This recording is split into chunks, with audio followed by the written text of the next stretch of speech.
Hello guys, के class channel में आपका स्वागत है।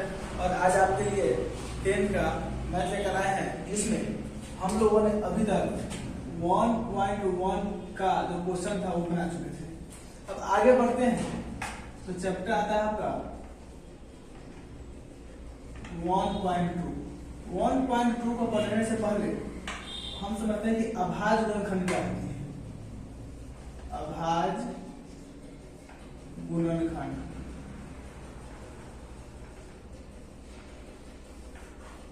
हमें मालूम है कि आप लोगों ने 10th क्लास के पहले 9th क्लास या 8th क्लास में पढ़ चुके होंगे कि अभाज्य गुणन क्या होती है। और इसके पहले भी आपने मतलब 5-6 क्लास में अभाज्य गुणन को पढ़ना सिलेबस में है और आप पढ़े होंगे। फिर भी हमने यहाँ लेकर इसलिए आया है कि आपको बेहतर से बेहतर समझना सके। हमने पहले वाले वीडियो में 1.1 का जो मैथ का वीडियो बनाया था उसमें ही बोले थे कि हम मैथ को पढ़ाएंगे नहीं, हम आपको मैथ को सिखाकर ही छोड़ेंगे। अगर आप मेरे चैनल पर बने रहते हैं, आप कितना भी कमजोर स्टूडेंट है, कितने भी कमजोर छात्र हैं या छात्रा हैं, तो आपको यह वीडियो देखकर समझ में आ जाएगी कि किस तरह से इस चैनल पर वीडियो पे बताई जा रही है। इसीलिए हम आपको बारीकी से छोटे चीज को बहुत बेहतरीन ढंग से आपके सामने पेश करने का प्रयास कर रहे हैं। अब आ जाइए अभाज्य गुणनखंड। अभाज्य गुणनखंड का मतलब क्या हो सकता है? सबसे पहले बात समझिएगा कि अगर आज का अभाज्य गुणनखंड निकालना हो, आज का अभाज्य गुणनखंड निकालना हो तो सबसे पहले देखते हैं कि आप लोगों ने एलसीएम बनाया होगा। एलसीएम में क्या होता है कि 3 होते हैं, यानी एक से ज्यादा, 13, 26, 39 इस तरह के एलसीएम कहते हैं। तो ठीक इसको एक निकाल के करते हैं अभाज्य गुणनखंड। अगर मान ली कि 8 का अभाज्य गुणनखंड निकालना है तो हम इसको देखते हैं कि यह किस पहाड़ा से लगने वाला है, यानी 2 से लगेगा, 3 से लगेगा। सबसे पहले 2 से शुरू करते हैं। 2 का 8, फिर इसको देते हैं 2 दूना 4। अब इसी में देते हैं कि 8 बराबर 2 into 2 into 2। यहाँ पर आपको मन हो तो 2 लगा सकते हैं या कोई जरूरत नहीं है। अब क्या होगा यहाँ पे कि यही जो होगा इसी को बोलते हैं अभाज्य गुणनखंड। अगर फिर दूसरा क्वेश्चन लेते हैं, मान लीजिए कि आप लेते हैं 26, लेते हैं 26 को 2 से लग जाएगा आराम से, 2 से 13, फिर नहीं लगेगा 13 कम 13, यानी क्या लिखते हैं कि 26 2 into 13 into 1। यह आपका अभाज्य गुणनखंड विधि होता है, यानी कि यही आपका अभाज्य गुणनखंड है। अब हम क्या करेंगे कि अभाज्य गुणनखंड विधि से एचसीएफ एलसीएम निकालना सीखेंगे। यानी कि यह क्वेश्चन जो आपके 1.2 में है। सबसे पहला क्या है कि अभाज्य गुणनखंड निकालें। आप किसी भी प्रकार से निकाल सकते हैं। मान लीजिए कि 140 140 का निकाल रहा हूं। देखिए 2 से 7 2 से 14 0, फिर 2 से लगाएंगे तो 35 आएगा, फिर 5 से लगाएंगे तो 7 आएगा, फिर 7 से लगाएंगे तो 1 लिख सकते हैं यहाँ पर 140 equal to 2 into 2 into 5 into 7 into 1। अब इसको हम ये सबसे मिल लिख सकते हैं। 2 है तो 2 का पावर 2 लिख सकते हैं, 5 सिंगल है तो 5 लिख सकते हैं, 7 है 7, 1 है तो 1। यह जो होगा अभाज्य गुणनखंड आपका कैसे हो जाएगा। इसके आगे जैसे ही बढ़ते हैं तो एक क्वेश्चन आता है कि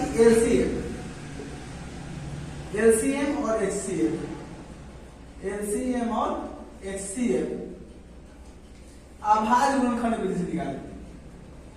अभाज्य गुणनखंड विधि से निकालें, विधि से निकालें। चलिए अब निकालते हैं कि एलसीएम और एचसीएफ अभाज्य गुणनखंड से किस तरह से निकलता है। तो अभाज्य गुणनखंड निकालना तो मैंने बता दिया। अब बाकी क्या लग गया कि इसका एलसीएम और एचसीएफ कैसे निकालते हैं। तो सबसे पहले आपका बुक का जो क्वेश्चन है वह क्वेश्चन है 26 और 91। 26 और 91 का जो है वह एचसीएफ और एलसीएम निकालना है। विधि क्या होगा मेरे आपका अभाज्य गुणनखंड विधि। तो सबसे पहले हम 26 और 91 का अभाज्य गुणनखंड करते हैं। 26 का अभाज्य गुणनखंड करते हैं तो यहाँ पे किए हुए हैं, फिर भी कर देते हैं इस क्वेश्चन के लिए। 2 से लगाते हैं 13 से लगाते हैं 1। अब इसको यहाँ पे लिख लीजिए 2 into 13 into 1। दिक्कत नहीं, यहाँ से लगाया 2 से 13 कम 13 2 13 1 लिख दिया। फिर 91 का निकालिए 91 का पहाड़ा 7 से लगा 93 13 कम 13, यहाँ पर 13 पहले लाइन लिखेंगे, फिर 7 निकाल के सबसे छोटा से लगा शुरू करते हैं, फिर आगे बढ़ते हैं। यहाँ पे क्या हो जाएगा कि 7 into 13 into 1। अब देखते हैं क्या सबसे पहले एचसीएफ का निकालते हैं हम एचसीएफ। अब देखिए एचसीएफ निकालने के लिए हम क्या करते हैं, देखते हैं कि वैसी कौन संख्या है जो दोनों में आया हुआ है, यानी कि 26 में आया हुआ भी है और 91 भी आया हुआ है। अब सबसे पहले एचसीएफ के ध्यान रखेंगे, एचसीएफ के लिए रखेंगे कि कौन संख्या दोनों में आया हुआ है। तो आपको दिखाई देगा कि यहाँ पे 1 जो है वह दोनों में आया हुआ है और 13 जो है दोनों में आया हुआ है, बाकी दोनों में नहीं आया हुआ है। अब बचा क्या, 2 बचा, तो 2 26 में है, 7 बचा, 7 91 में है। अब क्या लिखते हैं यहाँ पर कि यहाँ पर लिखें क्या, ऐसे का आंसर कि जो दोनों में होगा 13 1 है तो 1, यानी कि 13 1 का 13, यानी कि 13 जो हो जाएगा वह आपका एचसीएफ का आंसर है। अब आते हैं एलसीएम क्या होता है, एलसीएम। अब देखिए एलसीएम के लिए क्या कहते हैं कि जो संख्या है, संख्या का घात कितना, सबसे ज्यादा घात वाला, सबसे ज्यादा घात किसका है।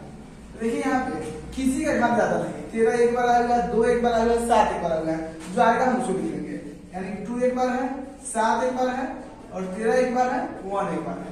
ज्यादा बार 13 इसमें आता 2 बार, 13 को 2 बार लिखते हैं। अगर 2 1 बार आता, 2 बार आता तो 2 को एक बार लिखते हैं। अब आते हैं कि इसको गुना करते हैं, तो 7 गुना 14, 13 को गुना कीजिएगा तो आ जाएगा 182। यह हो जाएगा एलसीएम का आपका आंसर। यह क्वेश्चन नंबर 1 था, यह क्वेश्चन नंबर दूसरा का पहला था। यानी कि आपको हमने सिखाया क्या कि अभाज्य विधि से एचसीएफ और एलसीएम कैसे निकालते हैं। अगर मान लीजिए कि कुछ क्वेश्चन इसके आगे जो है उस क्वेश्चन को बनाइएगा, क्वेश्चन नंबर दूसरा है, क्वेश्चन नंबर तीसरा है। हमने पहले ही बोला था कि हमने जिस समय चैप्टर शुरू करेंगे उस समय क्या करेंगे, हमने क्वेश्चन को आपको बताकर बना देंगे, जिससे आप उसके बाद प्रैक्टिस करिएगा।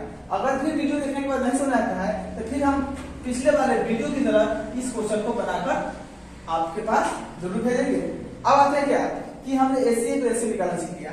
ये क्वेश्चन क्या दिया हुआ है इसमें कि आप देखिएगा, बीटीबीसी बुक का है कि एचसीएफ 306 657 इसको टू 9 दिया है, 9 दिया है, तो क्या निकाला इसका एलसीएम। तो एलसीएम 306 657 इसका टू क्या होगा, यानी कि यहाँ पे एचसीएफ पर दिया हुआ है कि 306 और 457 बराबर एचसीएफ 9 आता है, तो इसका एलसीएम क्या आएगा। इसके लिए आप पढ़िएगा कि a गुने b इंटू एचसीएफ क्या होता है, एचसीएफ। अब देखिए a गुने b, a इसको मानते हैं, b इसको मानते हैं, तो 306 गुने 657 बटा कितना दिया एचसीएफ 9, यहाँ पर दिया 9, 9 दिन का 27, 9 चौका 36 और 34 को 657 से गुना कीजिएगा तो आपको आंसर आएगा 22338। यानी कि इसको गुना करना हो तो गुना कीजिएगा, नहीं तो आप याद कर ले तो बहुत ही अच्छा होगा। कारण कि गुना करने में समय ज्यादा लगता है और यह क्वेश्चन जो है बहुत ही वीवीआई है।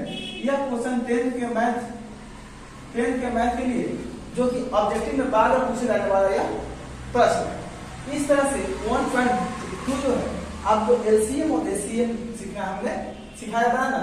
अभाज्य गुणन को हमने सिखाया, थोड़ा सा कहते हैं कि एलसीएम और एचसीएम। एलसीएम को हिंदी में हम लोग लघुत्तम समापवर्तक करते हैं और इसको एचसीएम को मौसम कहते हैं, यानी महत्तम समापवर्तक कहते हैं।